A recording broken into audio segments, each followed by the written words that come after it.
بسم اللہ الرحمن الرحیم۔ بادشاہ اور بیج۔ بسم اللہ الرحمن الرحیم۔ مشرق بعید میں ایک بادشاہ بوڑھا ہوتا جا رہا تھا اور جانتا تھا کہ اب اس کے لیے جانشین انتخاب کرنے کا وقت آ گیا ہے۔ جانشین کے انتخاب میں اس نے اپنے معاون یا اپنے بچوں میں سے کسی کو منتخب کرنے کے بجائے کچھ مختلف فیصلہ کیا۔ اس نے ایک دن مملکت کے تمام نوجوانوں کو ایک ساتھ بلایا۔ اس نے کہا کہ اب وقت آ گیا ہے کہ میں یہ عہدہ چھوڑوں اور اگلے بادشاہ کا انتخاب کروں، اور اس سلسلے میں نے تم میں سے کسی ایک کو منتخب کرنے کا فیصلہ کیا ہے۔ یہ سنتے ہی تمام نوجوان چونک گئے۔ بادشاہ نے مزید کہا کہ میں آج آپ میں سے ہر ایک کو ایک ایک بیج دینے جا رہا ہوں، ایک بہت ہی خالص بیج۔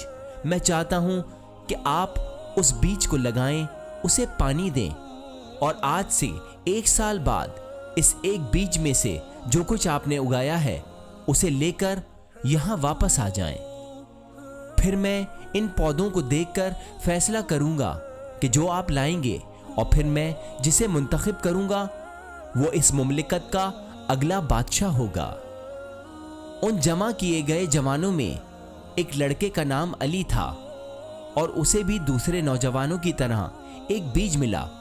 وہ گھر گیا اور خوشی خوشی اپنی ماں کو بادشاہ سلامت کی طرف سے کہی گئی بات سنائی۔ اس کی ماں نے ایک برتن میں پودا لگانے میں علی کی مدد کی، اور اس نے اس میں بیج لگایا اور اسے نہایت احتیاط سے پانی دیتا رہا۔ ہر روز وہ اسے پانی دیتا اور دیکھتا کہ یہ پودا بڑھا یا نہیں۔ تقریباً 3 ہفتوں کے بعد کچھ دوسرے بچوں نے اپنے بیجوں اور ان پودوں کے بارے میں بات کرنا شروع کی جو اگنے کے مراحل طے کر رہے تھے۔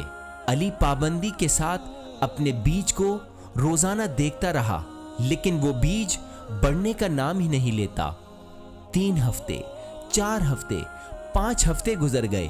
اب تک اس بیج میں کوئی بھی تبدیلی واقع نہیں ہوئی، جبکہ دوسرے نوجوان اپنے پودوں کے بارے میں بات کر رہے تھے کہ وہ کتنے بڑھ چکے ہیں، لیکن علی کے پاس کوئی پودا نہیں تھا کیونکہ اس کے بیج میں کچھ بھی تبدیلی نہیں آئی۔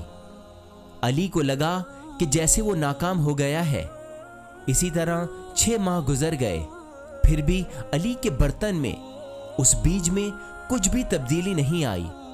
علی کو اندازہ ہونے لگا کہ شاید اس نے اپنے بیج کو خراب کر دیا ہے، کہ جس کی وجہ سے اس میں نشوونما نہیں ہوئی۔ باقی سب کے پاس درخت اور لمبے لمبے پودے تھے، لیکن اس کے پاس کچھ نہیں تھا۔ تاہم علی نے اپنے دوستوں کو کچھ نہیں کہا، وہ بس اپنے بیج کے اگنے کا انتظار کرتا رہا۔ بالآخر 1 سال گزر گیا اور بادشاہ کے پاس تمام جوان اپنے اپنے پودے معائنے کے لیے لائے۔ علی اپنا خالی برتن لے کر محل میں گیا۔ جب علی وہاں پہنچا تو دوسرے جوانوں کی طرف سے اگائے گئے پودوں کی مختلف اقسام کو دیکھ کر وہ حیران و پریشان رہ گیا۔ وہ انتہائی خوبصورت درخت تھے، تمام شکلوں اور لمبائی میں۔ علی نے محل میں اپنا خالی برتن فرش پہ رکھا اور اس کے جوان دوست اس پر ہنس پڑے۔ کچھ جوانوں نے اس پر افسوس کا اظہار کیا اور صرف اتنا کہا، ارے اچھی کوشش ہے، سبحان اللہ۔ جب بادشاہ آیا تو اس نے سب کا جائزہ لیا اور نوجوانوں کو سلام کیا۔ ایسے میں علی بادشاہ سے چھپنے کی پوری کوشش کر رہا تھا۔ بادشاہ نے کہا، میرے نوجوانوں، تم نے کتنے عظیم پودے، درخت اور پھول اگائے ہیں۔ آج میں تم میں سے کسی ایک کو اس مملکت کا اگلا بادشاہ مقرر کروں گا۔ اچانک بادشاہ نے علی کو کمرے کے پچھلے حصے میں اپنے خالی برتن کے ساتھ دیکھا۔ بادشاہ نے اپنے محافظوں کو حکم دیا کہ وہ اسے سامنے لے آئیں۔ علی گھبرا گیا۔ علی نے دل میں سوچا، بادشاہ جانتا ہے کہ میں ناکام ہوا ہوں، شاید وہ مجھے ذلیل کر دے۔ جب علی سامنے آیا تو بادشاہ نے اس کا نام پوچھا۔ تو اس نے جواب دیا میرا نام علی ہے۔ سب جوان ہنس رہے تھے اور اس کا مذاق اڑا رہے تھے۔ بادشاہ نے سب کو خاموش رہنے کو کہا۔ بادشاہ نے علی کی طرف دیکھا اور پھر تمام جوانوں سے مخاطب ہوا، یہ دیکھو تمہارا نیا بادشاہ، اس مملکت کا نیا بادشاہ علی ہے۔ جب علی کو یقین نہیں آ رہا تھا یہ سوچ کر کہ علی تو اپنا بیج بھی نہیں اگا سکا تو وہ نیا بادشاہ کیسے ہو سکتا ہے، تب بادشاہ نے کہا کہ آج سے 1 سال پہلے میں نے یہاں سب کو ایک بیج دیا تھا۔ میں نے تم سے کہا تھا کہ بیج لے لو، اسے لگاؤ، پانی دو، اس کی رکھوالی کرو اور آج میرے پاس 1 سال بعد لاؤ۔ لیکن میں نے آپ سب کو تمام ابلے ہوئے بیج دیے تھے جو کبھی نہیں اگ سکتے تھے۔ علی کے علاوہ تم سب میرے لیے درخت، پودے اور پھول لائے ہو۔